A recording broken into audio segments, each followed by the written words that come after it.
Audio Jungle.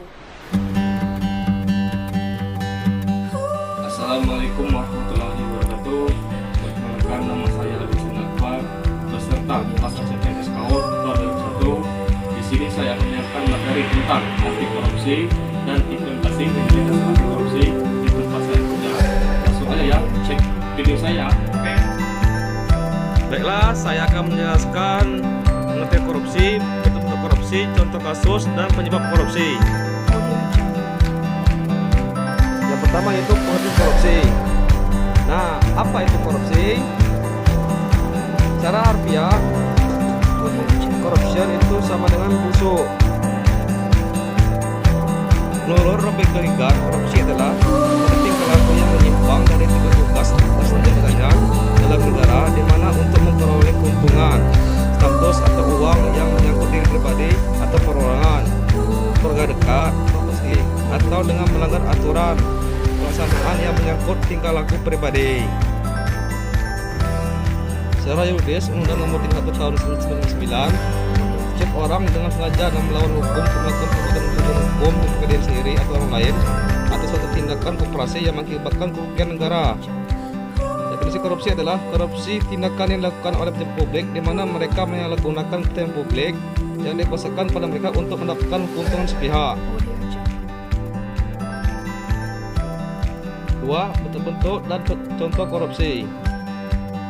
Undang-Undang Nomor 31 Tahun 1999 dan Undang-Undang Nomor 20 Tahun 2001. Tindak pidana korupsi alias tipikor awalnya dibagi 30 menjadi 7 delik tipikor. 7 bentuk tipikor ada 7.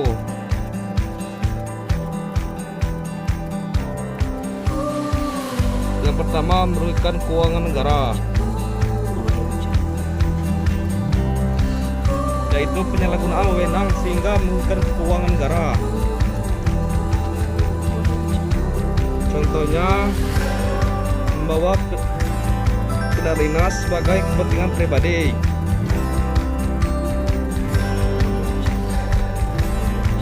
Yang kedua, suap menyuap, di mana memberi sejumlah uang untuk memuluskan kebutuhan si penyuap.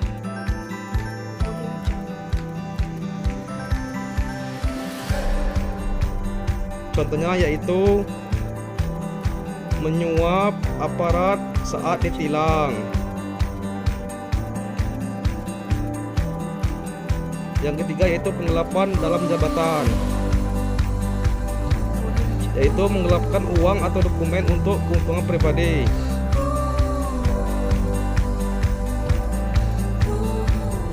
Sebagai contoh yaitu memakai kwitansi kosong untuk merekayasa nominal uang oleh si pelaku. Yang keempat, pemerasan, di mana memaksa orang lain untuk melakukan sesuatu untuk keuntungan pribadi.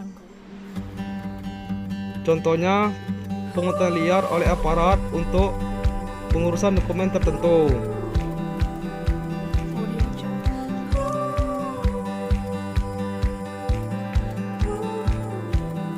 Yang kelima yaitu perbuatan curang, di mana segala bentuk kecurangan atau dan korupsi.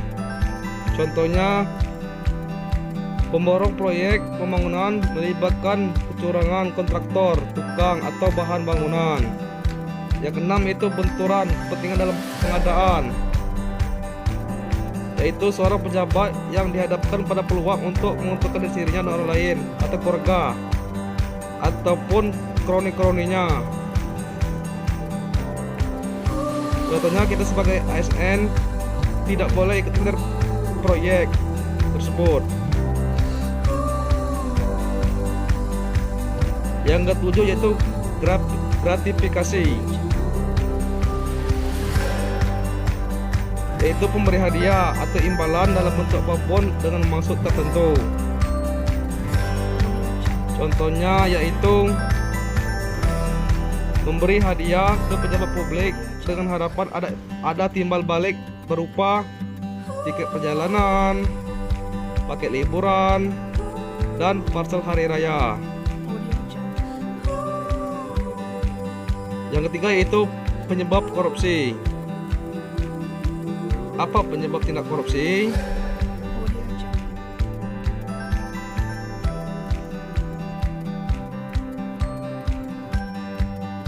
Menurut Gon Theory, yang pertama itu grade atau keserakahan. Yang kedua opportunities atau kesempatan. Yang ketiga need atau kebutuhan. Yang keempat exposure atau pengungkapan.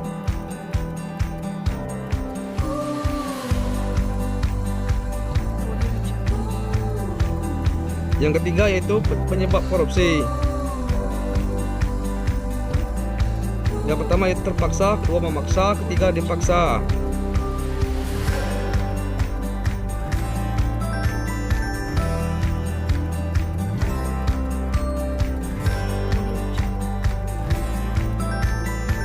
Ada 9 dasar anti korupsi. Yang pertama jujur, yang kedua disiplin, yang ketiga tanggung jawab, yang keempat adil,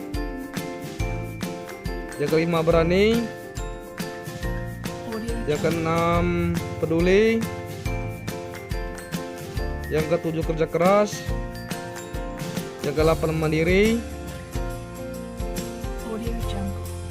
yang ke-9 sederhana. Implementasi nilai dasar anti korupsi di tempat saya bekerja yaitu di Puskesmas Kelam Tengah.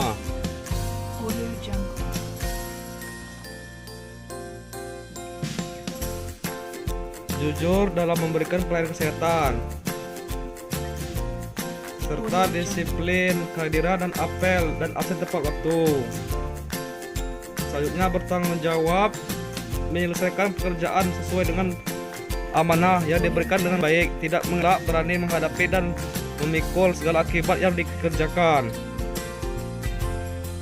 Adil dalam memberikan pelayanan kesehatan tanpa membeda-bedakan pasien. Selanjutnya berani menolak hadiah atau imbalan dalam bentuk apapun. Peduli terhadap pasien yang datang untuk kondisinya. Kerja keras dalam memberikan pelayanan kesehatan kepada pasien dengan sungguh-sungguh tanpa mengenal rasa lelah.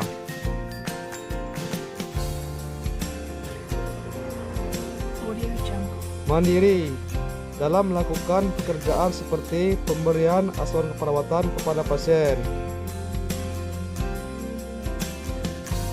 Sederhana, di mana dalam gaya hidup kita itu sederhana dan tidak glamor. Itulah video singkat dari saya. Wassalamualaikum warahmatullahi wabarakatuh.